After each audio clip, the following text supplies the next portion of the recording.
Shane Arden. Mr Speaker, it's a pleasure to rise in support of the Tobacco Plain Packaging Amendment Bill. Mr Speaker, I've listened to a number of learned speakers, I'd have to say, former health ministers, the health minister herself, chair of the select committee, himself a medical doctor and someone that has had a passion for this issue over a long period of time.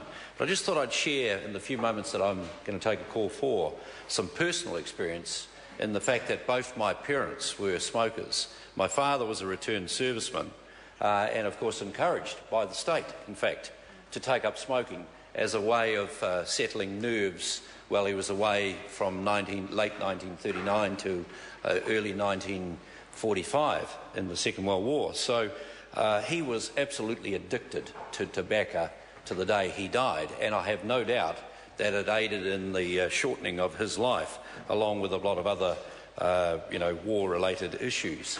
So I personally have always felt that reduction in the use of tobacco and smoking in particular was, in the best interest of New Zealand health. But I just want to add that since National has come to power, that is something that this caucus, or this government, has been very, very seriously focused on. And I've listened to some of the comments about why not get on with it a bit quicker and why not do it a bit faster. But I just need to share with you some of the statistics that came out of the last round of statistics between 2006 2013.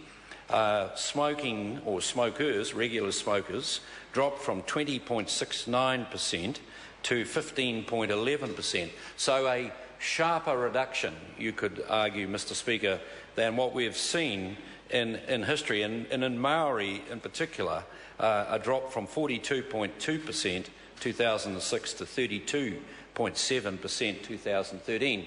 So progress is being made. I've heard the argument put forward tonight, not enough and it should be happening quicker. Well, you could argue that on a number of things. I haven't heard the Greens argue, for example, that riding bicycles are dangerous because people get killed on them, and you'd be better to drive a big car because it would be safer. So there's a lot of silly arguments you can put up. You can put up to argue against the risk involved in certain activities. But at the end of the day, we need to see progress in this area, and we clearly are seeing progress in this area. I'd also like to point out that over $50 million has been made available in programs by this government to aid people with all sorts of, better quit programs, if you like, and medical support for that, with various nicotine replacement drugs and other such. Overwhelmingly, Mr Speaker, I think it's in the best interest of New Zealand's health.